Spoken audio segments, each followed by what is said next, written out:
So 5G smartphones are in trend और यहाँ पे काफ़ी सारे फ़ोन्स लॉन्च करे जा रहे हैं 5G। कभी मुझसे किसी ने एक क्वेश्चन पूछा था कि क्या हमें बजट रेंज और द मिड रेंज जो होता है वहाँ पे 10-15 हज़ार वाला रेंज वहाँ पे 5G स्मार्टफोन देखने को मिलेंगे। तो मैंने ये चीज़ कहा था कि जब काफ़ी सारे स्मार्टफोन्स लॉन्च होने लगेंगे तो वहाँ पे उस प्राइस रेंज में भी स्मार्टफोन्स देखने को मिलेंगे। तो द चीपेस्ट 5G स्मार्टफोन जो कि Realme 8 5G यहाँ पे लॉन्च हो गया इंडिया के अंदर। The pricing is 14,999 that is equal to 15,000 rupees in India for the mid variant 4GB 128GB। तो यहाँ पे ये चीपेस्ट स्मार्टफोन निकल कर आता है 5G। इसके पहले ओप्पो ने शायद A53 या फिर ऐसा कुछ 5G लॉन्च किया था जो कि इससे थोड़ा महंगा था। तो this is the cheapest smartphone available right now in the market. और यहाँ पे मैं आपको जल्दी से स्पेसिफिकेशंस बता देता हूँ स्मार्टफोन की। सबसे पहले जो स्मार्टफोन है यहाँ पे आता है 6.5 इंच का full HD plus IPS LCD display. कोई भी सुपर एमोलेड पैनल यहाँ पे यूज नहीं किया गया है। 90 हर्ट्ज का रिफ्रेश रेट यहाँ पे मिलता है आपको। डायमेंसिटी 700 यहाँ पे जो न्यू प्रोसेसर यूज हुआ है 5G प्रोसेसर यहाँ पे। और 48+2+2 मेगापिक्सल कैमरा मुझे कोई भी इंटरेस्टिंग नहीं लगा, बाकी मैं बाद में आपको बताता हूँ और थोड़ा डिटेल में। 8 मेगापिक्सल का एक फ्रंट कैमरा मिलता है यहाँ पे आपको।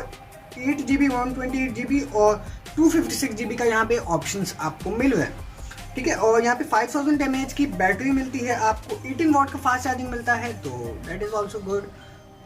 या फिर चार्जर जो है 30 वाट तक की चार्जिंग सपोर्ट करता है, दिस मैं यहाँ पे मेंशन कर दूंगा। साइड माउंटेड फिंगरप्रिंट स्कैनर मिलता है। Android 11 with Realme UI। बात यहाँ पे है कंक्लूजन के ऊपर, तो मैं सीधी बात करने वाला हूँ यहाँ पे। तो इस स्मार्टफोन में 5G तो जरूरी है, लेकिन मैं यहाँ पे आपके स्क्रीन के ऊपर स्क्रीनशॉट दिखा रहा हूँ, that is from Realme community. तो इस स्मार्टफोन में 5G तो जरूर है, लेकिन this is not a 5G smartphone. अब मैं थोड़ा आपको और एक्सप्लेन करता हूँ। जो सबसे पहले ऐसे 20-30 हज़ार के रेंज में स्मार्टफोन आया था OnePlus Nord। और OnePlus Nord जो है उसकी प्राइसिंग ऑलमोस्ट 28-29 हज़ार थी। और वहाँ पे जो 5G का बैंड सपोर्ट कर रहा था वो सिर्फ एक ही बैंड सपोर्ट कर रहा था। उसके बाद एक 2021,000 में मोटोरोला ने अपना स्मार्टफोन लॉन्च किया था, डेट वॉज Moto G5G, जहाँ पे मोटोरोला ने 6 या 7 बैंड सपोर्ट कर रहा है 5G की। तो that is more secure as compared to the not. वही सेम चीज़ मैं बात करूँ तो वीवो का जो V20 सीरीज का टॉप स्मार्टफोन है V20 Pro, date is also 5G। वहाँ पे भी जो स्मार्टफोन है वो सपोर्ट करता है 5 या 6 बैंड 5G के। अब मैं थोड़ा और को जाऊँ, फ्लैगशिप्स जो आप देख रहे हो 5G, जहाँ पे 888 आ रहा है या फिर एप्पल का जो बायोनिक चिप है नया वाला, तो वैसे में A14 वहाँ पे जो 5G सपोर्ट करते हैं बैंड्स वो काफ़ी ज़्यादा करते हैं। तो जो आपको 10-15 हज़ार 12 हज़ार 13 हज़ार वाले स्मार्टफोन में 5G देखने को मिलेगा या मिल रहा है, वो कहीं ना कहीं ट्रू 5G नहीं है। बाई चांस अगर वो बैंड इंडिया में नहीं आता है, आई एम नॉट सेइंग कि वो नहीं ही आएगा, लेकिन अगर वो बैंड नहीं आता that is not future secure, आप उसको बोल सकते हो। वही सेम चीज़ Mi 10i के साथ भी हुई थी, जो कि 20-21 हज़ार का स्मार्टफोन था। तो सेम चीज़ मैं बोल रहा हूँ यहाँ पे Note 10 Pro Max या फिर जो पूरी ही Note 10 सीरीज है वहाँ पे कोई भी 5G का हाइप नहीं बनाएगा। Realme 8 Pro और Realme 8 जो है वहाँ पे भी कोई 5G का हाइप नहीं बनाएगा। I was so happy with it कि यहाँ पे ब्रांड्स जो हैं इसको इंपॉर्टेंस ना देकर एक अच्छा स्मार्टफोन निकाल के ला रहे हैं, कंप्लीट पैकेज निकाल के ला रहे हैं। तो यहाँ पे ये शुरू हो गया यहाँ पे इनका धांधलेबाजी, मैं इसको बोलूँगा कि 5G के नाम पे ये बेचेंगे अब स्मार्टफोन को।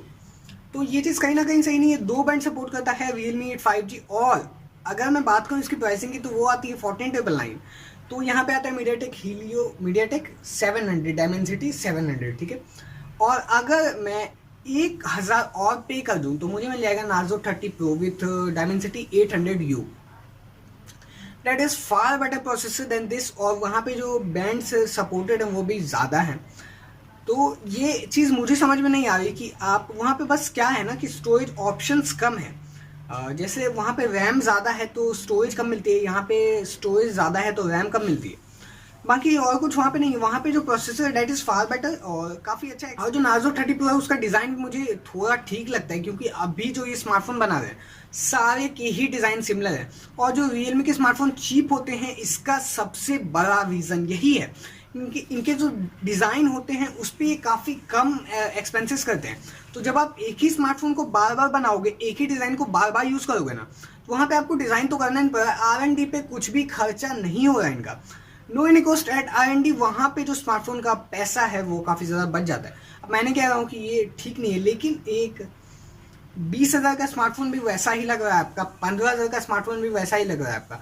आप कल को एक फ्लैगशिप निकालोगे वो भी वैसा ही लगेगा। मैं इसको आपको एग्जाम्पल, काफ़ी दिनों पहले इन्होंने ऑलमोस्ट 2 ईयर्स हो गए यहाँ पे 5 सीरीज निकाली थी अपनी Realme 5। तो वहाँ पे जो बेस आता था Realme 5 आता था, उसके बाद इन्होंने 5i लॉन्च किया था, 5 Pro आता था वहाँ पे, और XT आया था, Realme XT, Realme X2 आया था, Realme X50 Pro आया था, एक X2 Pro भी आया था जहाँ पे डिज़ाइन थोड़ा अलग था। लेकिन X50 Pro और जो Realme 5 आई है वहाँ पे थोड़ा फ्लैगशिप होता है तो प्रीमियम फील ज़रूर होता है, लेकिन जो डिज़ाइन था वो काफ़ी हद तक सिमिलर था, कैमरा मॉड्यूल काफ़ी हद तक सही जगह पे प्लेस था। तो फ्लैगशिप ज़रूर फील होता है कि वो एक प्रीमियम स्मार्टफोन है, लेकिन डिज़ाइन पे थोड़ा करना चाहिए। अब ये चीज़ सिर्फ मैं Realme के साथ नहीं बोलूँगा, सैमसंग वगैरह भी सेम चीज़ कर रही है, वीवो वगैरह भी सेम चीज़ कर रही है। तो थोड़े मैं Realme का क्या दिक्कत है मैं आपको ये एक्सप्लेन करता हूँ। Realme क्या है ना, एक नए फीचर के लिए एक नया स्मार्टफोन या फिर पूरी ही नई सीरीज निकाल देती है। जब Realme 7 पहले से मार्केट में था तो Narzo 20 Pro क्यों मार्केट में लॉन्च किया गया ये मुझे समझ में नहीं आया। अगर सिर्फ 65 वॉट चार्जिंग और कैमरा डाउनग्रेड के साथ उस स्मार्टफोन को बेचा जा रहा है, वो भी सेम प्राइस रेंज में, जब आप सेल में जाते हो तो 500 का अंतर आता है दोनों स्मार्टफोन में। वो 13,500 का मिलता है, ये 13 का मिलता है, तो बस 500 रुपये का अंतर आता है यहाँ पे, और दोनों ही स्मार्टफोन धड़ल्ले से बिकते हैं।